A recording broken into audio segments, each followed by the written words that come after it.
All right. So we're back. This is part 2 of an ongoing series. I don't know, but Have you ever had a part 2 with someone before? I feel like yeah. Okay, yeah. cool. Sorry, you're not the first, but You're the best. I'm the dishiest. I'll say You that. definitely are the dishiest. Yeah. We were just chatting about names. I'm like, we got to start recording. So anyway, we're back with Trish Fontanilla. I got the name right this time, right? Fontanilla. All right. Listeners, I am pumping my hands in the air because I forget that this is an audio platform. Like you just don't care. And I use my hands a lot. So I have to like talk about it audio wise. Yeah. That's a really smart thing to do. I never realized how much I waved my hands until other people told me. And then I've ever seen myself on video and I do not care for it, but I do. I'm with you on the I very much care for your hand gestures. So thank you. I'm into it Very too. loved. And I'm like, you know what? If there are listeners out there who want to see it, like, you know, we could reset up our Patreon. Like, let's do it. yeah. Well, I mean, sneaky peeky into future us, because I think we need to start making these YouTube videos in future. I haven't talked to Alicia. I have no, but I We think have influencers. well, I wouldn't go that far, but you know. Well, YouTube apparently is, from like what I've been listening to with around creators, is like the best platform as far as comp goes between all the other social platforms. So yes, I know. I've been trying to get us out there, but it's hard. We have a very shy crew. I had to put including you. I had to. Well, I mean, I'm supposed to be the one behind the scenes. Someone was on a video the other day. So yeah, I don't know what you're talking about. Well, Rachel. exactly. I was like, I am on here. If I can do this, if I can shake my head in disapproval of the latest SCOTUS trash news, I think anyone can. And then I think that video should be a part of the Patreon. Like we can request that, because there are certain videos that I think about, like Michelle Yeoh from Crazy Rich Asians. When I want to like feel ashamed, I'll just like picture her being like, "You will never be enough." And then I'll like be like, okay, I have to fix things. So people can like get a video of Rachel shaming them if they're like being. This is taking a turn. I'm like, is this like an OnlyFans now? Like, what's happening? Well, and it's Where really this conversation I love this so much. I love it. Situation. Can we talk about shame for a second? Not to get off today or anything. Yeah, let's talk about shame. Brene Brown, attention, Brene Brown, wherever you Renee, are. Hashtag Paging. Brene Brown. No, well, it's an interesting topic that you bring up, and it goes to identity also, which I know in the Asian culture, as you were just referring to, right? And you, as you probably know, I'm also listeners, I'm wearing an Asian American Girl Club we really. shirt, I feel like we need the video to release. This is a video. Is this our first YouTube video? I think it might be. I'm here. Should I for like it. put my? You know, it's funny. Side note: I do want to hear what you're about to say, Rachel, but I just want to let you and everyone know that I was on a little early, and I was like, oh yeah, this Zoom has like these makeup filters. So I was like giving myself different eyebrows and stuff. So I decided not to do that. But that's okay. You don't need to. You're perfect as is. Your eyebrows are amazing. Oh, I was gonna say, and they're not filters. See, I'm like proving that. She's people think this background's a filter, and I'm like, no, you can see my like random stuff on my tees. That's not. This is 100% going to be the first. Yeah. But wait, what were you saying? No, you were talking about identity, shame. Yeah, identity. Yeah. So the Asian culture, right? Shame is obviously a big part of it, which is what Trish was just talking about. And in the Jewish culture, shame is also a very big part. And so a fun fact that I like to share occasionally in moments like this is when I was a freshman in college, there was a language requirement. I went to Brandeis, which is a predominantly Jewish school. I'm actually half Jewish. I'm not, and I wasn't raised it. Not that it matters, neither here nor there, but I'm half Irish, and Catholics also know about a thing or two about shame. My language requirement, I decided to take something easy, you know, like Japanese.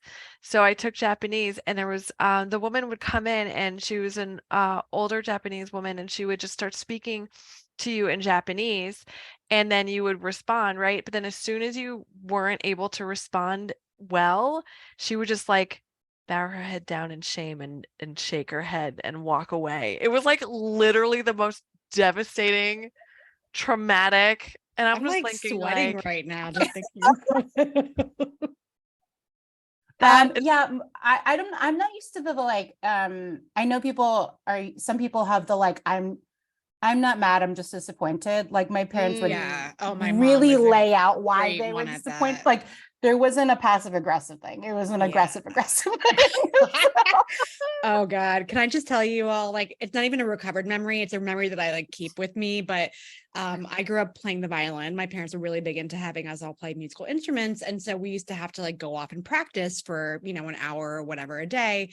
And I remember I must have been like 7, 8 years old. So like very young. And I was like, I don't want to play violin. So I went into my room and I closed the door and I just didn't do it. And I pretended that I did. My mom obviously found out. I had no idea how she did, but I'm sure she had her ways and it wasn't that big of a dupe that I did. So she sat me down and said, I'm not mad. I'm just disappointed. And it like shriveled up my soul. And I remember being like, how do I fix this? And she was like, you can't. And I was like, oh God. You can't. You can't. Oh God. I'm like still thinking about that today. That was like, I don't know, 30 years ago. That's okay. My mom just dropped some knowledge on me just as I saw her just like a few weeks ago when I was in Boston. And she was like, yeah, in high school, you were so diligent. You would always immediately go into your room and just study and do your homework all afternoon. You just were so focused in your room, just studying and studying. I was like, girl, I was watching a lot of MTV up in that space. I listened to a lot of Pearl Jam. So I just thought it was really funny. Because we had convinced our parents, because I'm the youngest of 4, and they were like, oh, we need to get a computer because Trish wants it. And I was just like, my brother's using me.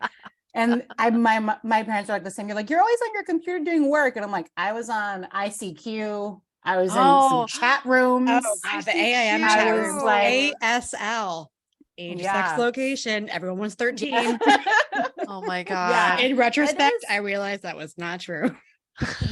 I that's how I got into I think last time we talked about kind of like we didn't go further back, but I was creating like websites on Tripod and GeoCities. Amazing. And doing stuff. And I had signed up for this marketing platform, and I think it was before they really had age requirements on like giving out knowledge if you're like a teenager, because I think I was 12 or 13. But the first startup I ever worked with was in high school. So I'd answered this survey online and I thought I was like a method actor. So I was the understudy for the Cowardly Lion in The Wizard of Oz at school. Yes. And so I answered all the survey. It was like a survey for teen girls. And I answered all of the questions in like Ozian speak. And I'd like type things like as in like the Cowardly Lion. And then the woman wrote back and was like, do you live in Southern California? Because we're looking for an intern to work at our startup. And I was like, I do not live there. But it was you're like, I live in a magical land called Oz, but I live in oh my God, I never said that. No, I said New Jersey because that's same. Is also was same. And they paid me in like cashier's checks and swag to like write. And it was kind of a big, and it was like around 2000. So Andreessen Horowitz had invested in them, and then they tanked like every other startup around the 2000s. But Jennifer Aniston was like their like girl, like on or their woman spokeswoman. Wow. I like wrote like random teen copy. They would like send me something and it'd be like a Motorola campaign. They're like, add teen words. And I'm like, oh my God. Hey, cool. You were probably getting so underpaid for that value that you were giving them. And it is hilarious because I was a teenager and didn't know how banks work. And I didn't want to tell my parents that I had this random job I found on the internet. Because they were also like, you should be studying. Like, what are you doing right now?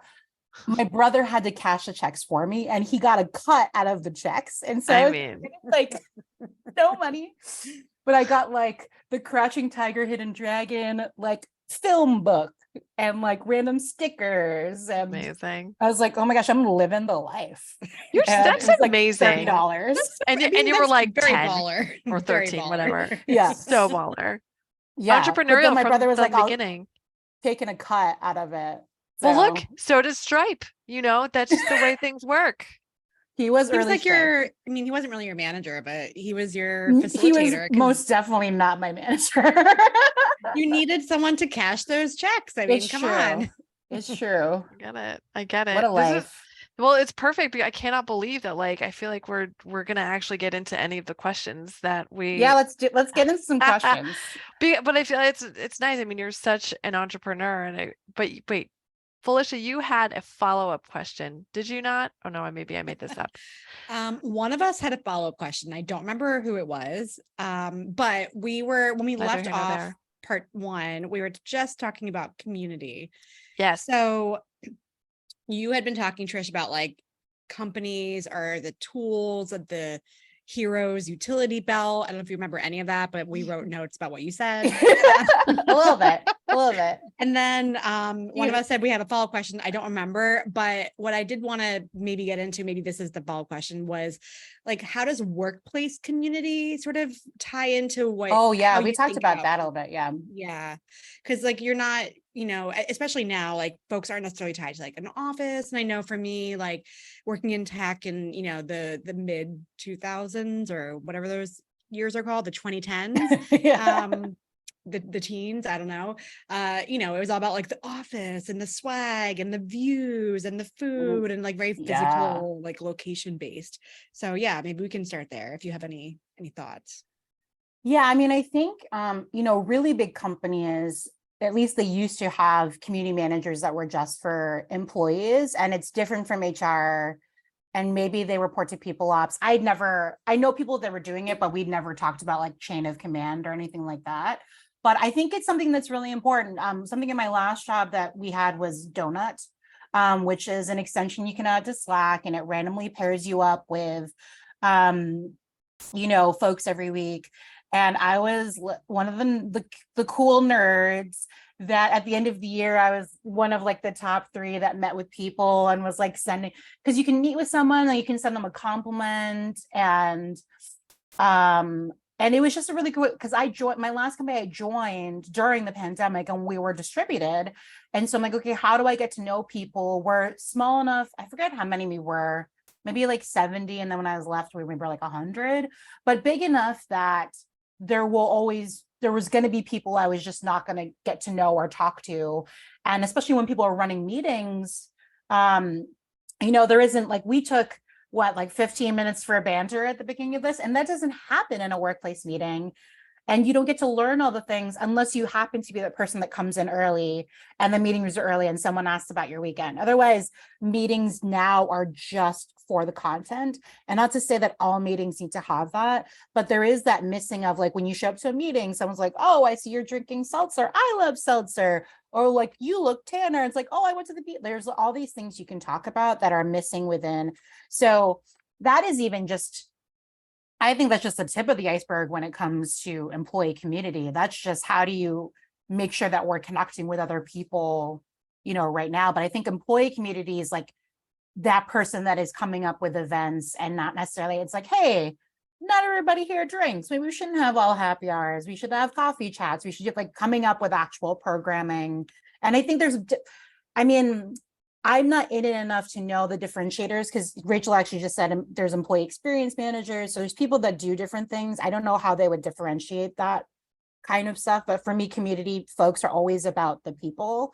And so there might be people that are actually doing the stats of like, okay, if you run events, like how many people are coming up to it. Not that CMs don't do that, but the focus, if you have a big enough team to have all those different titles, I think it's actually like going into the community and like, because I always used to go to happy hours. I'm like, yeah, it's a catch-all. If you don't drink, then you don't have to drink. And then actually talk to people that don't drink. They're like, actually, I don't feel comfortable going to happy hours. I'm like, oh, because as someone does drink, I don't drink at all happy hours. And I just feel comfortable. But I know other people have other stuff going through their brains. And you don't find that out unless you talk to other people.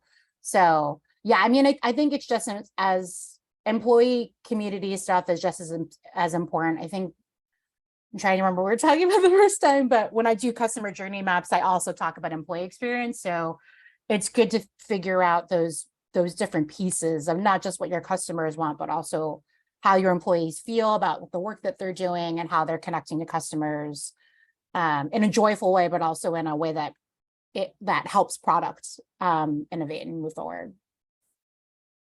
Yeah, two things. First, we definitely have used Donut before too. So when our community, the SGO community, was on Slack still before the pandemic, we had installed Donut, and I don't know if you remember this, Rachel, but I joined the channel just to see what it was, and then it like immediately matched me with somebody, and I was like, oh no, I didn't want to do this, but ended up meeting the person. We met up in Somerville somewhere. It was totally great. Oh, you met up in person? Yeah, well, because this was before the pandemic.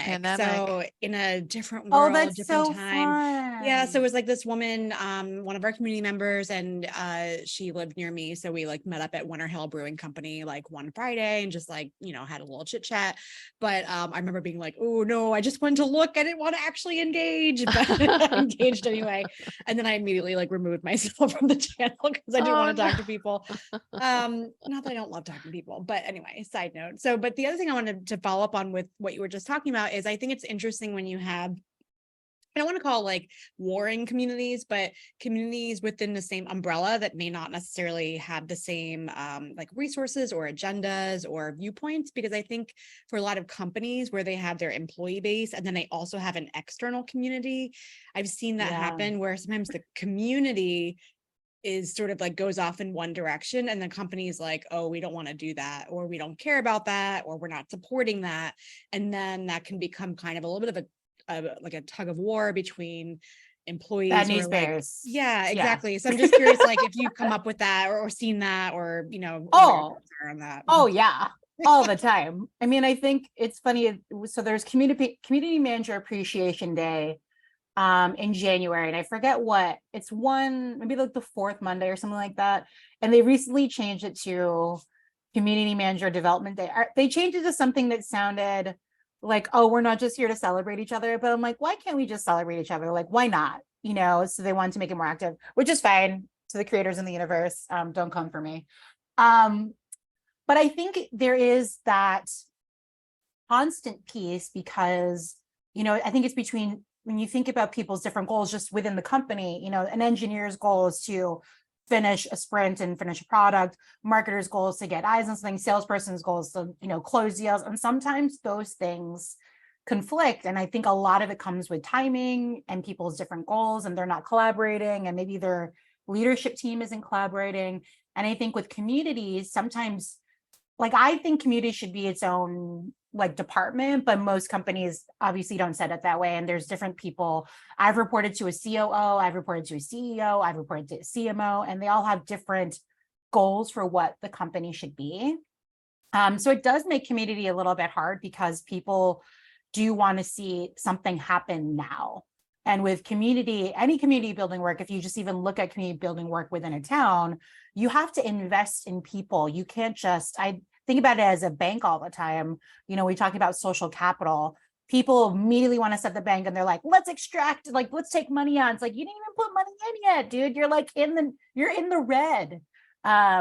So I think that's where, things kind of conflict, is people launch community almost too late when they like need something, as opposed to, and I know not everyone can afford to do this, but my very first startup, I was like one of the first hires, and I was out in the community before we launched the product to even just see what are people that might be in our ecosystem, people that might be customers, what they were thinking, what they were buying, and what they were using. Again, going back to the utility belt, we're not the only thing.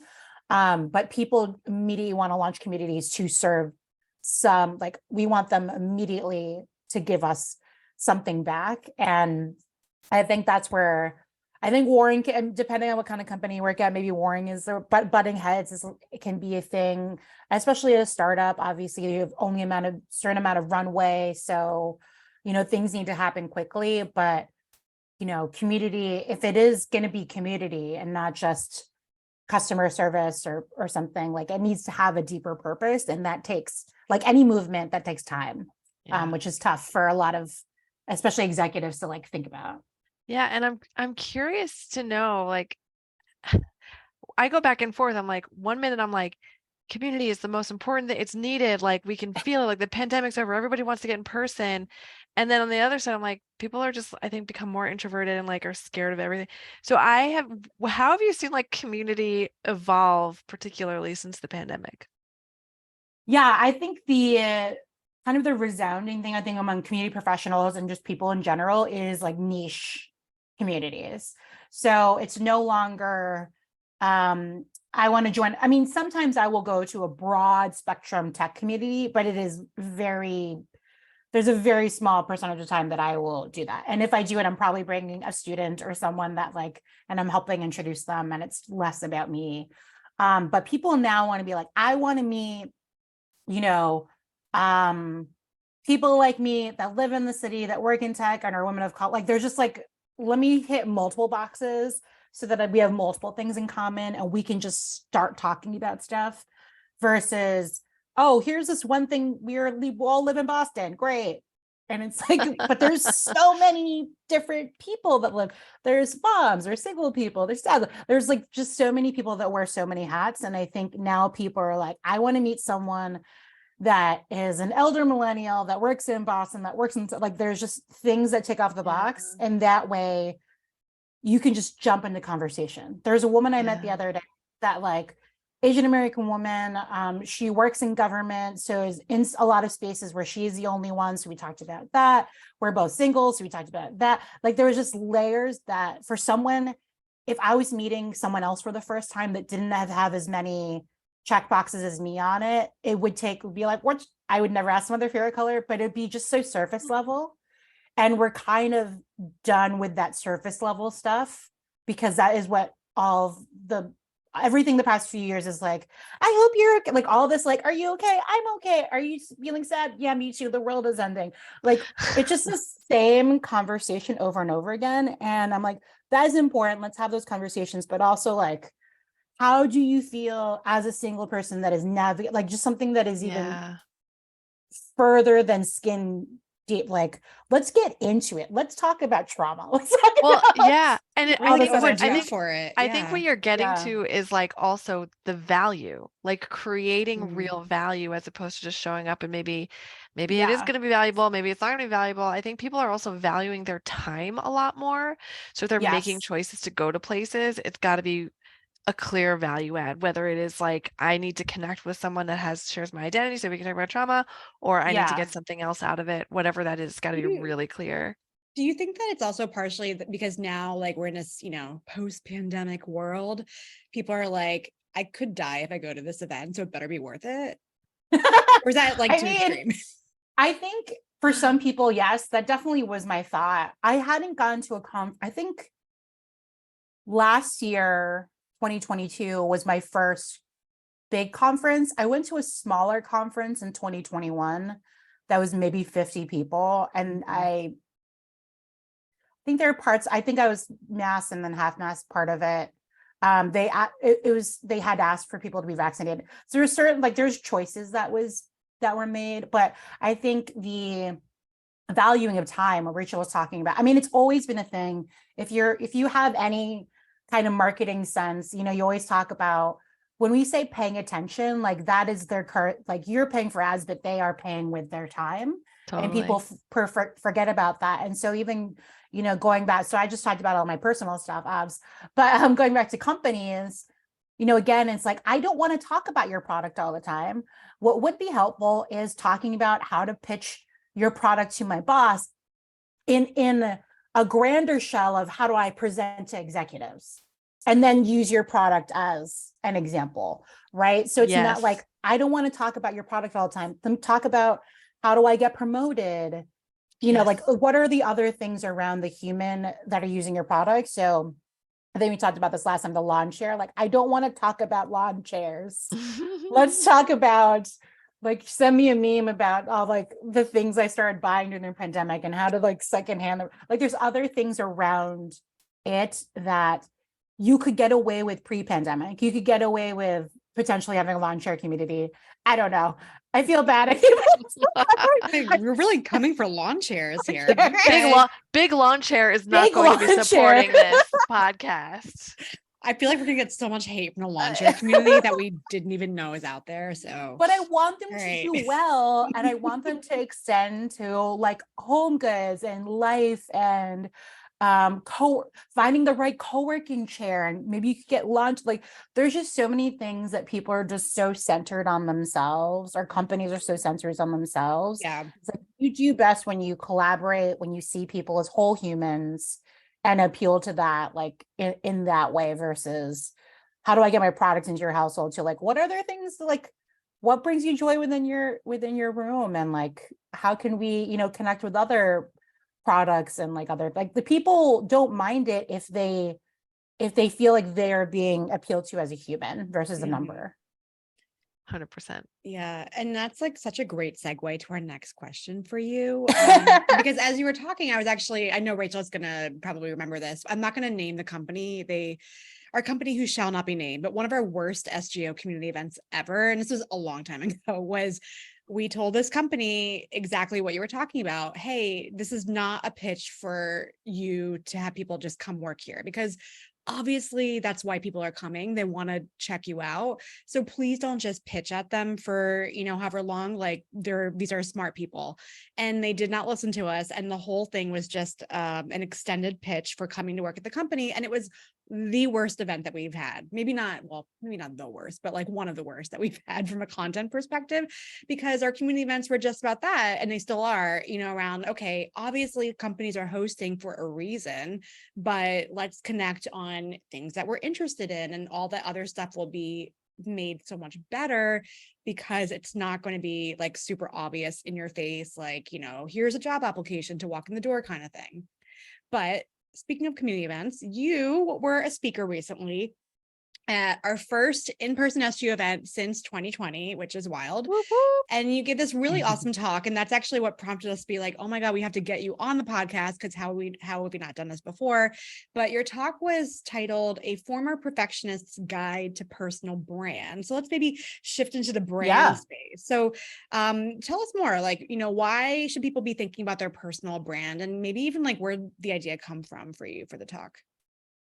Yeah, I mean, I think it's most of my ideas are people telling me things. So sorry, that's like so real. You're like, my ideas are when people give me them.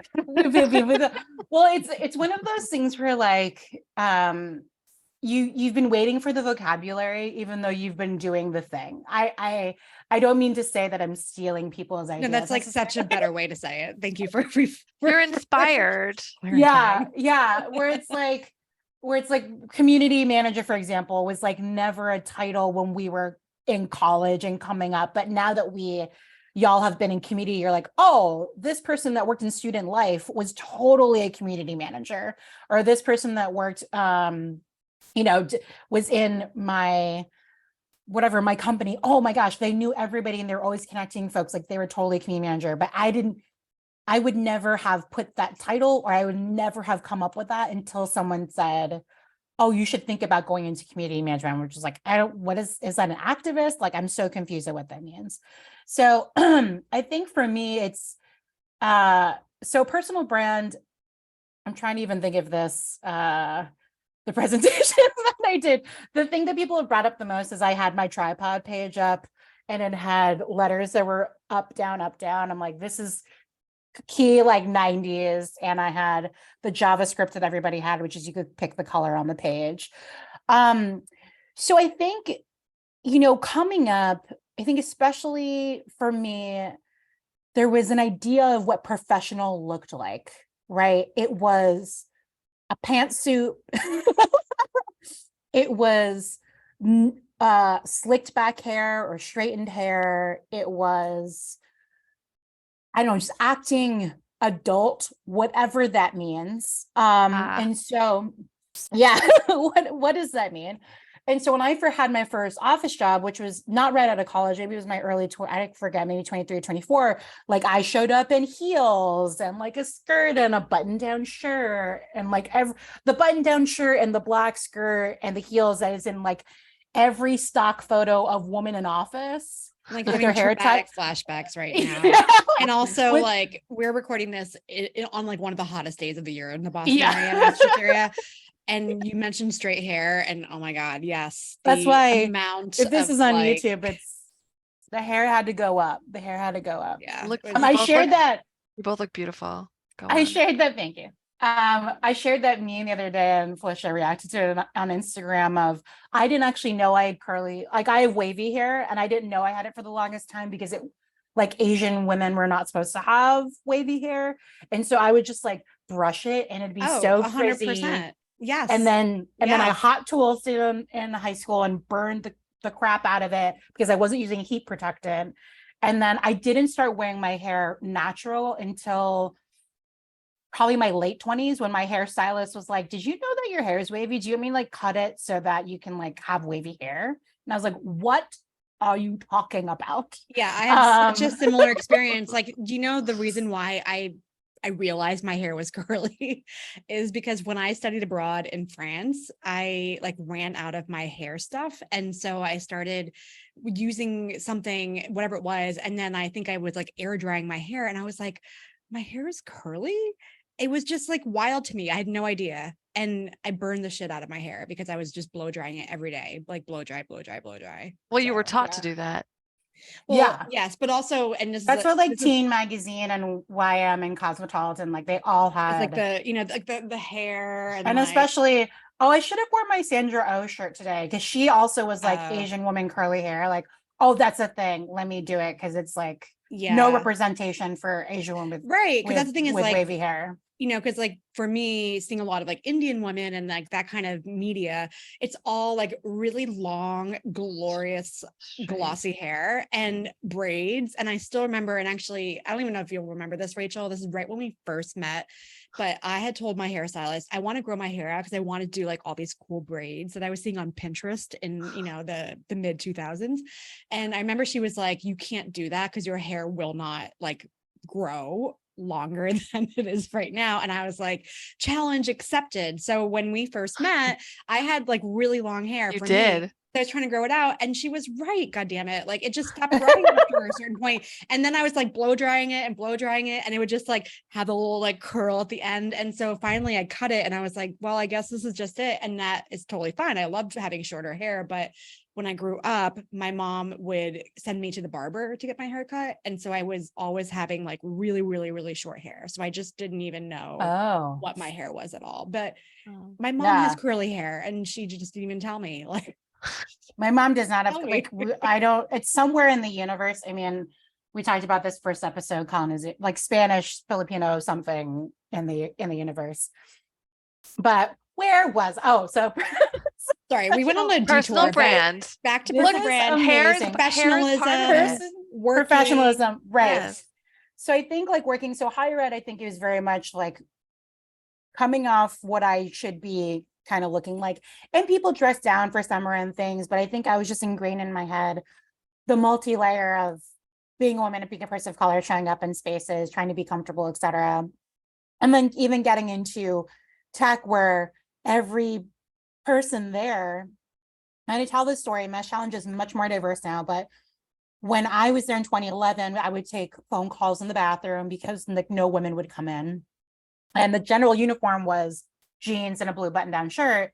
And outside of work, I was like purple hue tights, like I'm wearing clothes backwards because I don't like the way they look. Like Punky Brewster was always like a show that I watched. So I'm like, oh, I'm just growing up Punky Brewster. I'm always trying to fit in different places.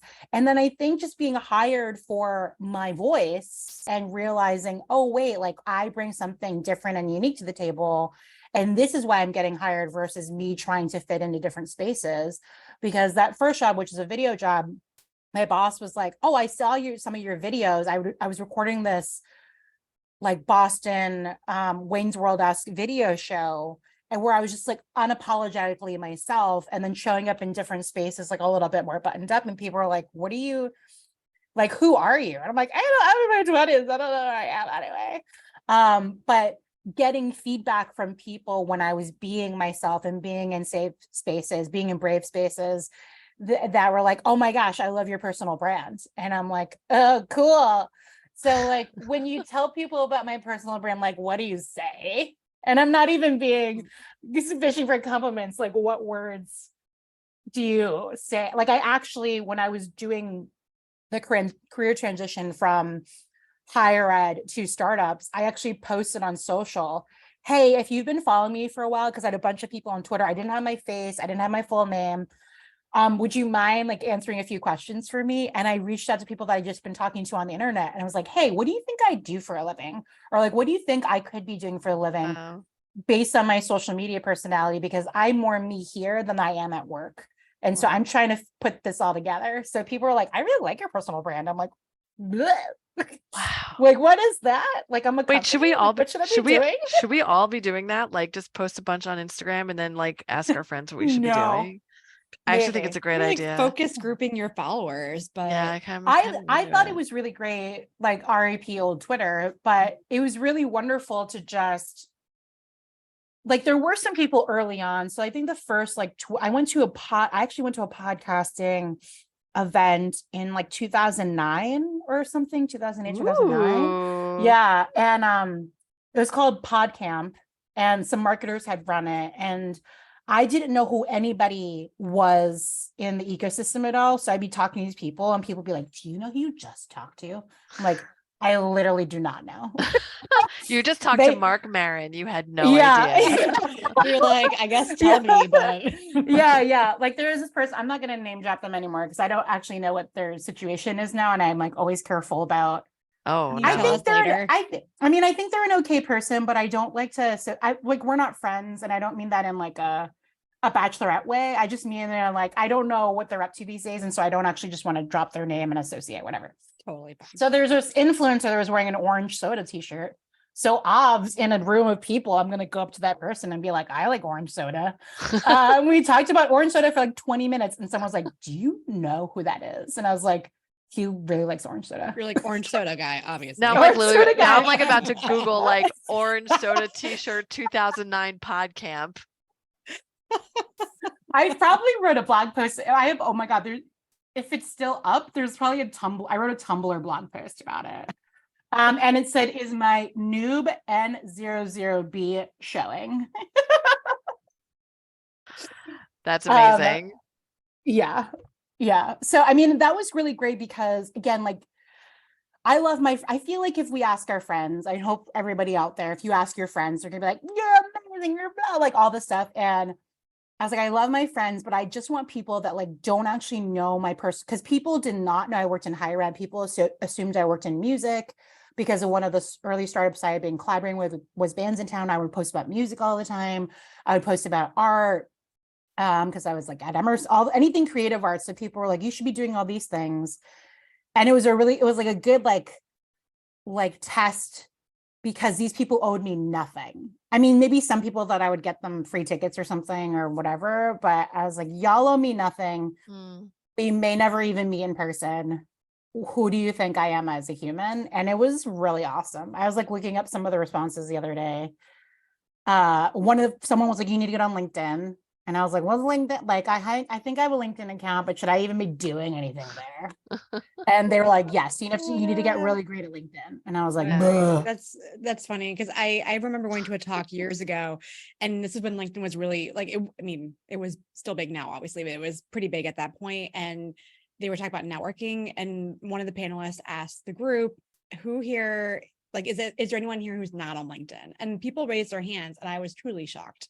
It feels like so wild to think about the life before LinkedIn, but there was totally life before LinkedIn. So, and I still feel that. I felt that like in my soul, Trish, when you were just like, because like I get it.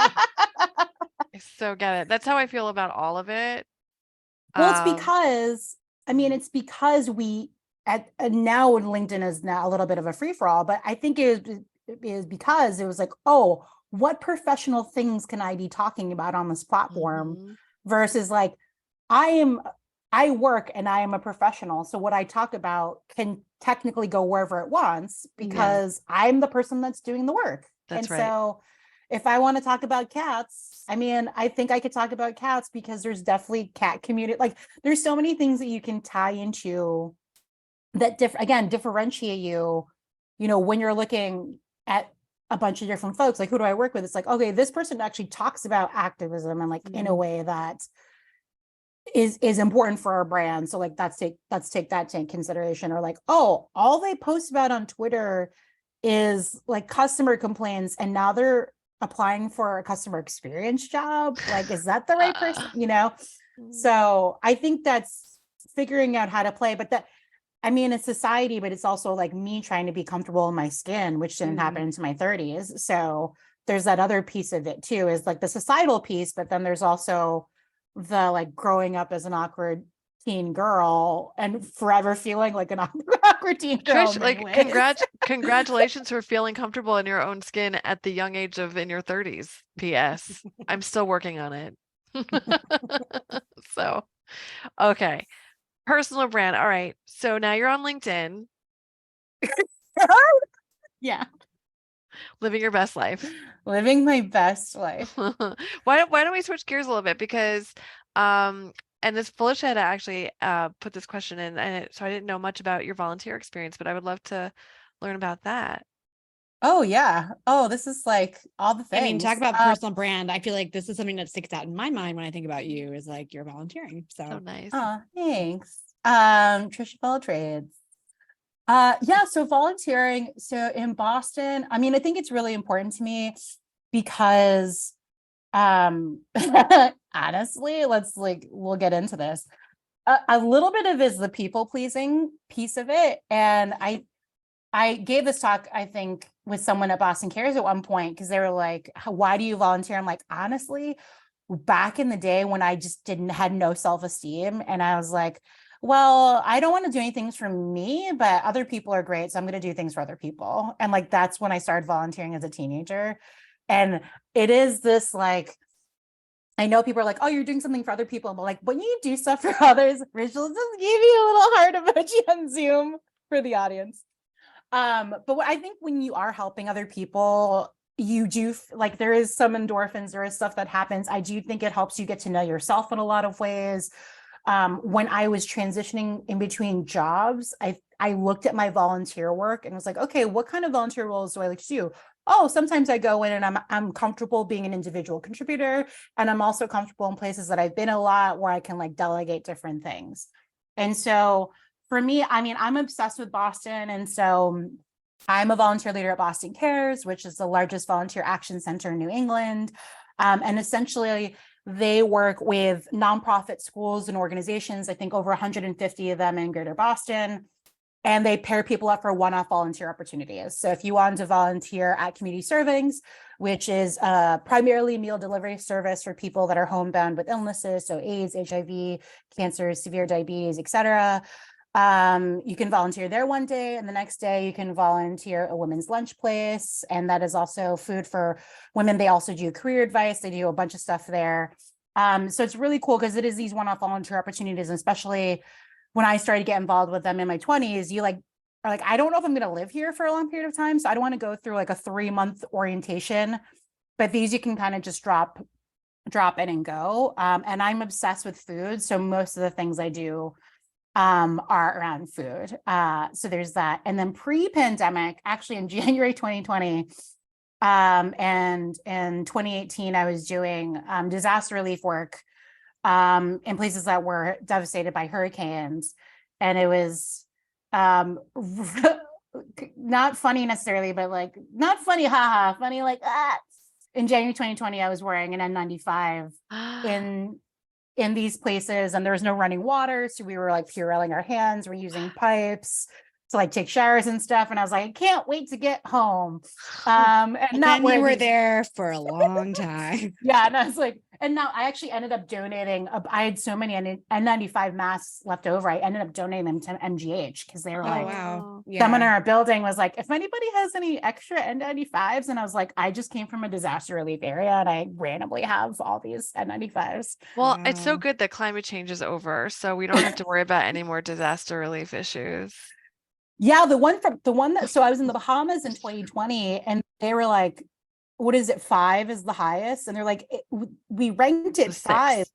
It was actually higher than that because it just devastated. The one in St. Thomas I went to in 2018, it was 100% of the population was impacted, whether it was like something kind of felt like not everybody, It wasn't leveled, but and it's also like perspective interesting. Like the guy that was my cab driver to the site, I think it was St. Thomas, was like, where do you live? And I was like, Boston. He was like, ugh, I could never shovel snow.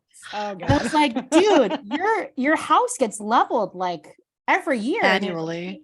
Yeah, but it's sunny here. And my family, just all this stuff. And his value system, sun was way over snow. Sounds like me. Comes all that other stuff. Sounds like me. Yeah, and it's such an interesting, it's like an interesting perspective thing of like, oh my gosh, I can't, like, I would be so devastated because I have a lot of stuff I liked, and he is like, I just don't have a lot of stuff. Yeah, and as long as I have my people, I have my people, and I'm like, good for you. You're like, I'll take the snow. Thanks so much. I'll take the snow and my stuff. But yeah, I mean, I think for me, going back to Boston Cares, like it's been the best way to get to know the city. I volunteered in every like neighborhood in Boston. And you just get to see different perspectives of how people are, I think, yeah, it's one of those, okay, there's all this stuff that we're dealing with in tech, but like systemically, like how can we be just even, I have thankfully always found food and figured how to get food, but I can see how much not having money for food, transportation, etc., can take up so much of your brain that you're not out totally looking, like a new job. And then when people are like, oh, just get a new job, like I saw Trish do it. I was working like hourly jobs, and then I got into hiring. I'm like, yeah, but like I had some privileges there, man. Like I was not, taking care of families. I wasn't thinking about other things. So I think like the best way to get to know the city is to volunteer, so you can like see even just the green spaces. Like there's a butterfly garden in Back Bay. Like what? Like that's cool. Didn't know that was a thing. There's a teaching garden out by it's either Shawmut or Ashmont. I was like, that's awesome that the neighbors take care of, and it's by the T, but it's done by the neighbors. So it's just a way to get to know your neighbors and things. But it's become something that like is more of a habit than like, oh my gosh, I need to do this thing now. That's so lovely. I literally talk about it, and I feel like I don't volunteer in this community nearly enough. And so you're very inspiring. I know Felicia's also got a huge heart, does a lot in her neighborhood too.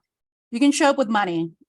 Well, yeah. I mean, honestly, that's what we do. It's part of it. Like people think volunteering means like you have to be like weeding a garden, but there's a lot of ways to be a volunteer. Yeah. Yeah. Like food pantries in particular, people are like, oh, what do they need? I'm like, give them money. Because they will know what goods they need. Do not give them like the tuna that you don't want anymore and the salad dressing, especially in a lot of these really active food banks that are trying to work with immigrant families, refugee families, and they're trying to buy things that they are used to cooking. Right. And if they get a bunch of canned goods, or they get like lettuce or things that they just don't regularly eat, it does not actually help these people. Wow. Yeah. I remember it's like, come through with money if you don't want to come. Through. No money. I mean, honestly. And I remember at my last job, we used to do like company sponsored volunteer days, and we would go to the food bank in Boston pretty regularly, which is a humongous organization. And I always remember that they would tell us like, hey, food is fine, but like they have a lot of sources for like mass amounts of food. They were like, what we actually really need is like feminine products, because people need like tampons and pads, and nobody ever donates that stuff, like underwear. And so I've always tried to like, how like, well, in my neighborhood, they do like usually once or twice a year, like the mailman will come and like collect donations of like canned goods and stuff. So I always throw in like my extra tampons, or like, a couple new packs of pads or whatever, just because like that's the kind of stuff that like nobody donates, but it's so important. So important. It's coffee it's crazy too. Coffee's like, no one donates coffee because it's a more expensive item. But it's like, everybody needs I'm a recreational coffee drinker, but you're a social coffee drinker. I'm a social coffee drinker. I'm a necessity needed to live. No, she's a full-on addict. Well, my fun fact was this is another Instagram video of like someone asking for time off and then getting denied, and then there's just someone that's going, hey boss, can I go on a smoke break? And while the person's just trying to get a vacation day, the person's gone on like 3 smoke breaks. So I don't smoke, I don't get coffee, And when I was in higher, I mean, I'm still single, but like when I was in higher ed, I was single. So I'm like, I have no reason to leave. I have no family members to pick up.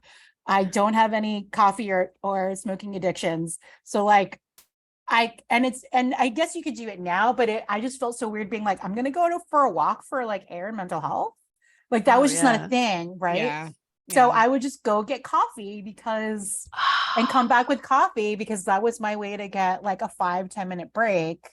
Hilarious. In a way that like now I think I'm like, oh, I posted this actually when my last company in Slack. I'm like, hey, I've been at the computer all day. I'm going on a 20-minute literally walk. And people are like, they're like, oh my gosh, great. That actually reminds me, I need to get up from my computer too. And it just like wasn't a thing. So, I mean, yeah. So anyway, Love coffee. That. Yeah. So when I tell people like, because time is money. So it's like, you can volunteer yourself, you can donate, you can share. If you don't have time to donate now, but don't have time to volunteer now, but you have volunteered in the past, say, hey, I had an amazing time doing this, share them on their social media. Like there's so many different ways. No, I lied. Actually, I do donate. I donate blood all the time. Oh, that's so important. That's really really important. So important. Thank you. Okay, now I feel better. I don't do that. But Rachel, you know what you probably do? You probably talk to and give advice to people and don't get paid to do it. Oh, you're sweet. Mentorship is people can't. Volunteering. You're so right. It's mostly because I love sharing my own opinions and thoughts. Listen, you can volunteer and have an ulterior motive. Like the mentoring piece is important. The doing nice things for your neighbors is important. Like there's so many. I like to do stuff just to meet people because like I want to meet friends that aren't like, connected to my husband. There's non-organizational volunteering that people probably do like in their communities, in their churches, in their company. Like there's things that people do that are like, oh, I just do it because I was like raised to do it. And it's like, no, you're actually, anytime you're not being paid, you're volunteering, unless it's, don't ever tell my mother that, because I'm like, I should get paid for the things that I feel like the administrative assistant for my family. So, but I think people we do so much for each other and our friends, and like, we don't consider it volunteering, but you are volunteering your time. That's actually a great point. So, for me, for sure, but hopefully for the listeners as well. We're all doing something to help other people. Yeah. Yes. But we only have a couple minutes left. Unbelievably. What I want to ask you about before we start wrapping up is you haven't even mentioned one of the biggest things I think of when I think of you, which is Boss Filipinos. Oh, yeah. Could you talk about that a little bit? I do too many things. But they don't seem like too many things, but then I see people's eyes glaze over when I do talk about the things that I do. So then there's that. So Boss Filipinos. So Boss Filipinos is a Filipino community group in Boston. It has also had some like wavy times for the past few years, because pre-pandemic we were doing restaurant takeovers, doing pop-ups because there aren't any Filipino restaurants in Boston. So we were doing these, plated dinners in different Boston restaurants. Sadly, some of the ones that we collaborated closed during the pandemic. We highlight folks. So for Asian American, Native Hawaiian, Pacific Islander Heritage Month, we highlighted folks every day. And we had a podcast, but our podcast person left. So I'm actually trying to get that going again. But it was a way to, I think, as an Asian person, when I see Asian representation, I don't always see Filipinos represented. And I think that is for a variety of reasons. Some people don't consider Filipinos Asians. Some of them consider them Pacific Islanders. And for me, one of the big trends for me is if I don't see something's happening, I wait a period of time hoping someone else will do it. And then I get so frustrated that I need to go and do it. So I started it with some co-founders 6 years ago.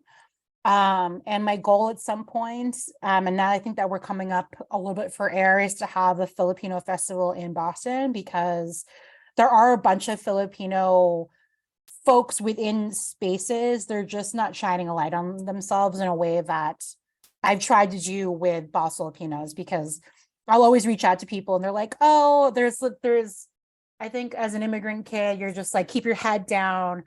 you know, you're not that you're not special, but it's just like work really hard and someone will recognize you and you'll get something at some point, but not now, at some point, like when you're retired or whatever. And I'm like, no, you're actually doing some cool stuff right now. And even if you're not working on the thing you want to work on, talk about it so you can find people to work on it with you. So it's been really fun to meet. I started off with like, tell me about your other Filipino friend. And it's been just fun highlighting folks. I had someone, both folks were biracial, and I highlighted someone that is not female, not Filipino presenting, and their coworker saw and was like, I'm Filipino too. And so it's been really fun to just highlight different people around Boston that are working on cool things, but also students, because I want, you know, students to feel comfortable here again, even though we don't have restaurants, there are pockets of us, reach out, connect. So that is like the other, I'm always waving my Filipino, I don't have a visible Filipino flag anywhere actually, but I'm always silently like waving it. Waving it in spirit. Yeah. Beautiful. Maybe in like Yeah. post-production, but, Yeah. you know, in Yeah. another world, we would have done Yeah, that. come on, what's the put a Filipino Yeah, flag? right there. You got the spot for it and everything. That's perfect. Consider it done.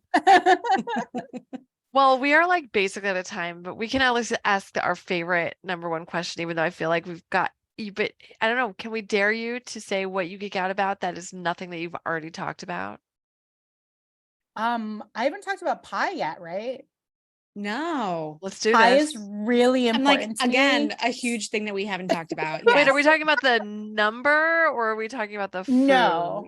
I mean, we have to a little bit because we are in, you know, Massachusetts, or some of us are in Massachusetts, Rachel. There's a biotech community here.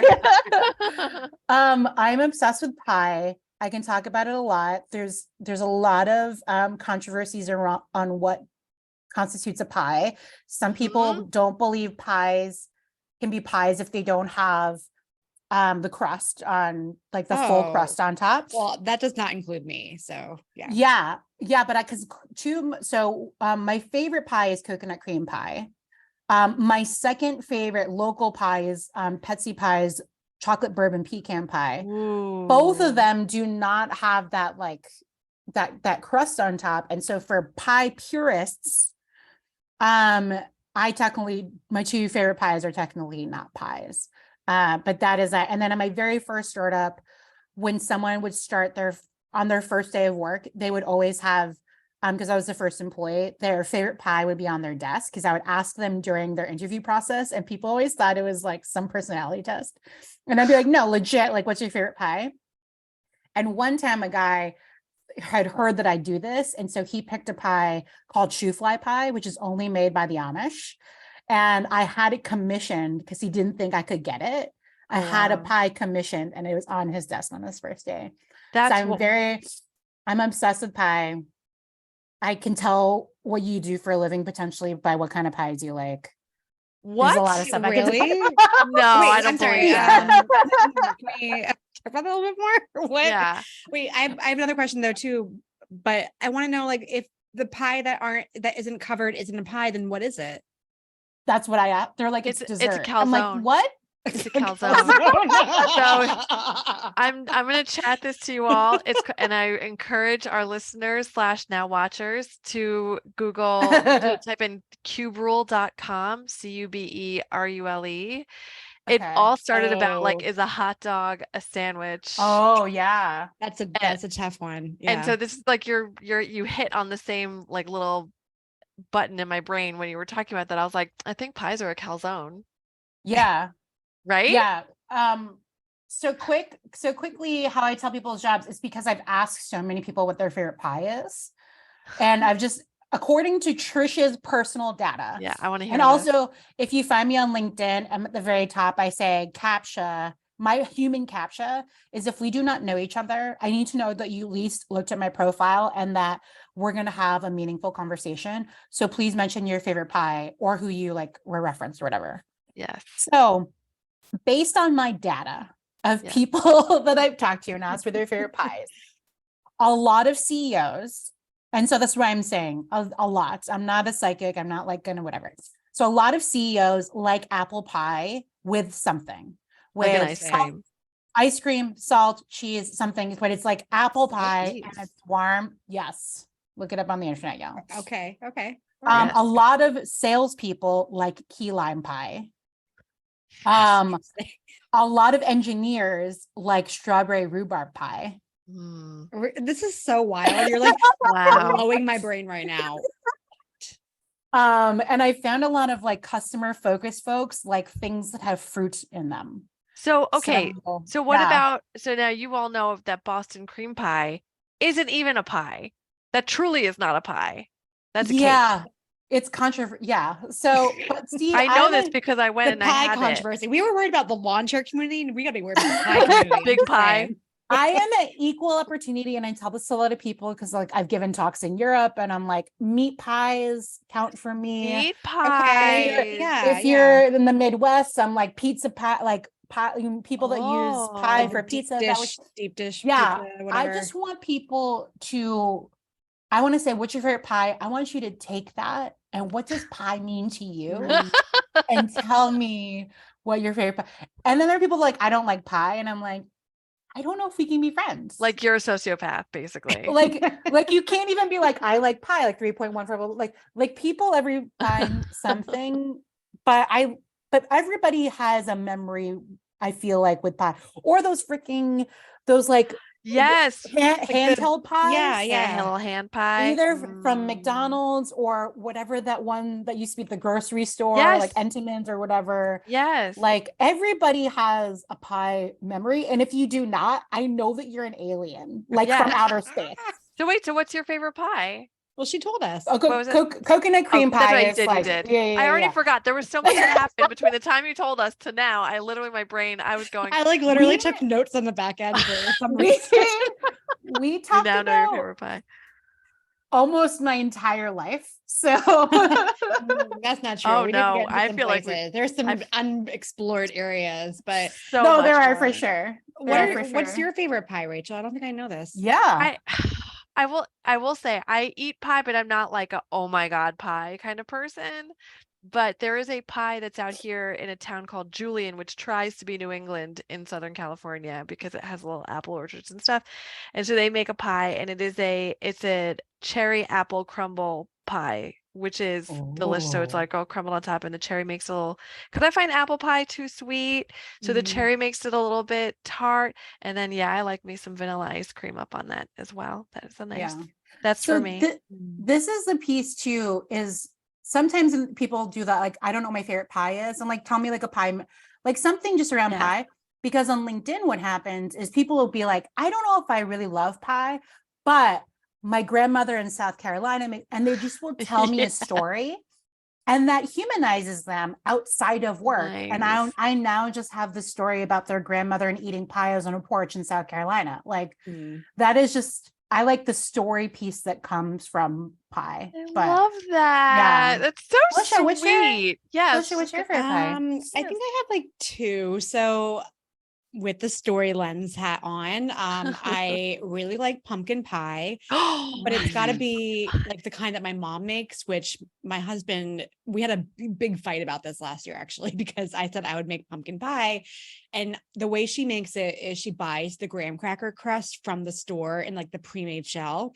And then she makes it with condensed milk. So for years, that's what I do. Yeah. So like her line, which is so funny, is she'd be like, there's no sugar in this. And I'm like, yeah, but there's freaking condensed milk, which is like basically liquid sugar. But it's got to have the graham cracker crust that's pre-made from the store. And we had a fight about this in my household last year because my husband was like, it's not good. You need to make like real crust. And I was like, no, like, trust me, it's good. And anyway, I was right in the end. But no, that's so interesting. I know you have another pie, but I have to say, I feel like an idiot because I also forgot the pumpkin pie is like legitimately like, I don't know why. Is it because I live in Southern California now that I forgot about Thanksgiving and pumpkin pie? It could be a seasonal. July. It is a favorite. I would literally eat it right now. Like now I want a piece of pumpkin pie, but I will say I don't do it with graham cracker crust. I do it with regular frozen crust, but the same thing. That's acceptable too. But like my like memory. And a lot of whipped cream. A lot of whipped cream. Whipped cream. That is acceptable. Like, much. Totally acceptable. Yes. So that's like a standard. But then the other one that I really like is I really like lemon stuff. So like a lemon custard, lemon meringue, whatever kind of pie is my other go-to. So Love that. yeah. Oh my gosh, Yeah. I love this. I'm like hungry now. I know. I'm definitely going to eat I after know. this. Yeah, Yeah. this was amazing. So I'm so excited this is going to be up on YouTube. Oh my God. I knew I should have left the filters on. I You had, look eyebrows. perfect. No, I was playing around with it because I was like, let me see like how much I can push the limit. Do you want to do it right now? Yeah. Do you want Yeah, to I just do like, actually. I do. okay, Hang on. you have 2 minutes. Hold You up, have hold up. like the best eyebrows too. She So I don't know does. what you're talking well, about. Thank you, but just wait. She till you does. see what happens when So I I'll tell do it. you, I got my eyebrows redone a billion years Ooh. ago. Like I did All right. electrolysis, so you only need to do it once. Yep. And it's Oh. thing. But I'll tell you the reason why is because I started in tech and I never needed glasses until I worked on a computer all the time. I put on glasses and then all of a sudden I felt like I looked like Groucho Marx. I was like, what just happened? And I freaked out and I got that done. So that's my shame story. Wait, they're on now, right? Ooh. That's what I'm saying, right? Like it looks pretty natural. Yeah, it does. It Look at does your look little natural, but I lipstick. also really like your eyebrows. Yeah, I Like, think. Oh, I love when you did that, and then the Right? eyebrows. 'Cause- That's amazing. That was a good time. yeah. Oh, the internet. Anyway. This was great, Trish. Thank you so much. Thank you for having me. Thanks for talking to me about so many things over the course of 2 hours. Great. Your listeners And viewers now. and viewers, thank you for coming on this journey with us.